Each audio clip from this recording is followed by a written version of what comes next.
तो ये कहानी है रानो चिड़िया की। रानो चिड़िया अपनी बेटी के साथ मधुपुर के एक जंगल में रहती थी। एक हादसे में उसके पति की मौत हो गई थी। रानो चिड़िया अपनी बेटी का बहुत ख्याल रखती। उनके पास एक छोटा सा खेत भी था जहाँ पर रानो चिड़िया काम करती और अपनी बेटी का पेट। अरे अरे माँ, क्या बनाया है? अरे मेरी प्यारी बेटी, आज मैंने जंगल में कुछ पक्षियों का काम किया था जिसकी वजह से मुझे कुछ पैसे मिले हैं और उन पैसों से मैंने तुम्हारे पसंदीदा चावल बनाए हैं। अरे माँ, मुझे तो चावल बहुत पसंद है। तुम्हारा बहुत शुक्रिया। रानो चिड़िया और उसकी बेटी बहुत खुशी खुशी जिंदगी गुजार रही थी। रानो चिड़िया ने अपने घर के सामने एक आम का पेड़ लगा रखा था जिसकी रानो चिड़िया खूब सेवा किया करती। रात दिन उसे पानी लगाती। अरे माँ, तुम रात दिन इसकी सेवा करती रहती हो, इस पर ना जाने कब फल लगेंगे। अरे मेरी प्यारी बेटी, ये तो फिर लालच हुआ। ये पेड़ छोटा सा था जब इसे जंगल से लाई थी, तब से इसे मैंने यहाँ पर लगाया था। मुझे ये बिल्कुल अपने बच्चों की तरह अजीज है। अरे माँ, क्या तुम इसे मुझसे ज़्यादा प्यार करती हो? अरे नहीं मेरी प्यारी बेटी, ये तो एक पेड़ है। तुम इससे क्यों जल रही हो? जलना अच्छी बात नहीं होती। ये भी हमारे घर के एक सदस्य की तरह है। यूं ही एक दिन रानो और उसकी बेटी घर में थी कि ऊपर से कालू कौवा आ जाता है। अरे रानो, मैं तुम्हें कह रहा हूँ, वो खेत मेरे हवाले कर दो। वहाँ पर मैं एक होटल बनाना चाहता हूँ। अरे मैंने कितनी दफ़ा कहा है कि मैं वो ज़मीन नहीं बेचूंगी। वो मेरे पति की वाहिद निशानी है। अरे रानो, मैं तुम्हें उसके दुगने पैसे दूंगा। अब इससे ज़्यादा कोई बहस नहीं। मैं कब से तुम्हें कह रहा हूँ, लेकिन तुम मेरी कभी बात नहीं सुनती। अरे कालू, मैंने तुम्हें कितनी दफ़ा कहा है कि उस ज़मीन का पीछा छोड़ दो। मैं वो ज़मीन किसी सूरत नहीं बेचूंगी। यूं ही कालू कौवा वहाँ से चला जाता है। यूं ही कुछ दिन गुजर गए थे। अब तो रानो चिड़िया के उस पौधे पर आम लगे गए थे। रानो चिड़िया की बेटी और रानो चिड़िया तो आज बहुत खुश थी। अरे माँ, देखो ना कितने प्यारे आम लगे हैं। अब हम दोनों रोज ये आम खाया करेंगे। हाँ मेरी बेटी, ठीक है। यूं ही कालू कौवा तो रानो को मारने की ठान चुका था। दूसरी तरफ जंगल में सुबह हो चुकी थी।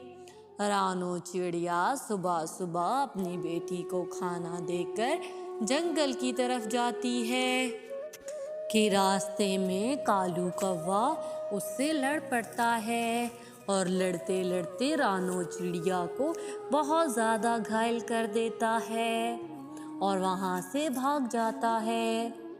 अरे अब मेरी बेटी का क्या होगा? ये दुष्ट कौवा तो मुझे मारने पर उतर आया है। अब मेरी बेटी का क्या होगा? अब उसे कौन संभालेगा?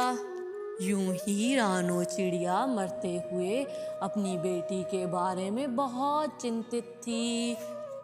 हे ऊपर वाले, मेरी बेटी की रक्षा करना। ये कालू ना जाने अब उसके साथ क्या करेगा। ये क्या हो गया? अब मेरी बेटी को कौन संभालेगा? ये सब कहते हुए रानो चिड़िया तो मर जाती है। दूसरी तरफ कालू कौवा रात होते ही रानो के घर में आ जाता है। अरे अरे टूनी, यहाँ से निकलो, ये घर मेरा है। अरे अरे कालू चाचा, ये क्या कह रहे हो तुम? ये तो मेरा और मेरी माँ का घर है। अरे अरे, तेरी माँ मर चुकी है, वो जंगल में पड़ी हुई है, तुझे पता नहीं चला क्या? ये घर और खेत अब मेरा हुआ। अरे अरे, आप ऐसा कैसे कर सकते हैं कालू चाचा? आप तो जानते हैं कि ये घर और खेत मेरी माँ का है, आप ये नहीं कर सकते। अरे अरे, अब तू छटाक भर की चिड़िया मुझे बताएगी कि मैंने क्या करना है और क्या नहीं। यहाँ से फौरन निकल जा, वरना मैं अपने गार्ड्स को बुलवाकर तुझे धक्के मार के यहाँ से निकलवा दूंगा। यूं ही कालू कौवा उस चिड़िया को आधी रात को ही घर से निकाल देता है। यूं ही चिड़िया बागीचे में छुपकर बैठ जाती है और खूब रोती है। अरे माँ, तुम कहाँ चली गई? अगर तुम जिंदा होती तो आज कालू चाचा मेरे साथ ये ना करते, मुझे बेघर कर दिया। अब मैं कहाँ जाऊंगी? माँ, मैं तुम्हारे बगैर कैसे रहूंगी?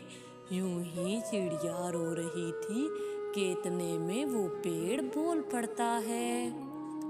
अरे अरे मेरी प्यारी बहन, तुम परेशान मत हो, मैं तुम्हारी सारी बातें सुन रहा हूँ और मैं ये बात सुनकर बहुत परेशान हो गया हूँ कि रानो चिड़िया अब इस दुनिया में नहीं रही।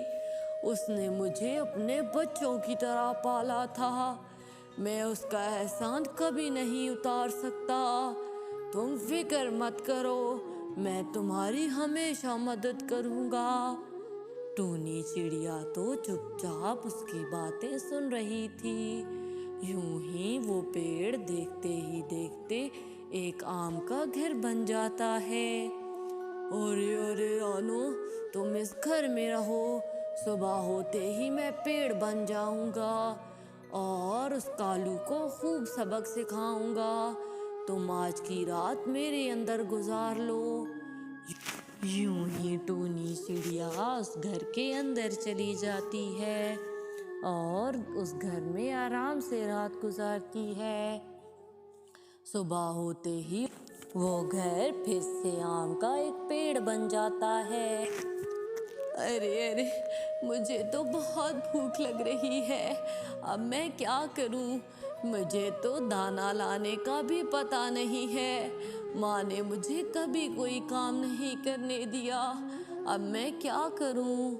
यूं ही वो आम का पेड़ अपने ऊपर से आम गिराता है। अरे अरे, ये खा लो टूनी और फिक्र मत करो, तुम जो खाना चाहोगी मैं तुम्हें दूंगा, तुम मेरी बहनों जैसी हो, तुम फिक्र मत करो।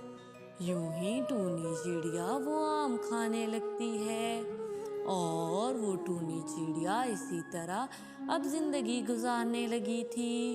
वो पेड़ दिन को टूनी को खाना देता और रात होते ही घर बन जाता। यूं ही एक दिन रात को वहां पर कालू कौवा आ जाता है और वो देखता है कि वहां पर एक आमों का घर बना हुआ है। अरे अरे, ये क्या, ये कैसे हो सकता है? यहाँ पर तो एक पेड़ था, ये घर कहाँ से आया? यूं ही कालू कौवा जैसे ही उस घर के नजदीक जाता है, वो घर पेड़ बन जाता है और वो पेड़ कहता है, अरे अरे कालू कौवे, तूने मेरी माँ जैसी रानो को मारा है, मैं तुझे नहीं छोड़ूंगा। यूं ही वो जादुई पेड़ अपने जादू से मार मार कर उस कौवे को मार देता है। यूं कौवा तो मर गया था और उसे उसके किए की भी सजा मिल गई थी। यूं टूनी चिड़िया को अपना घर और अपना खेत वापस मिल जाता है और वो उस पेड़ के साथ खुशी खुशी जिंदगी गुजारने लगती है। जंगल का फिर कोई पक्षी टूनी को तंग करने की हिम्मत नहीं करता।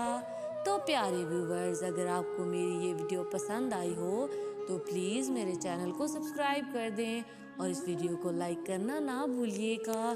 शुक्रिया।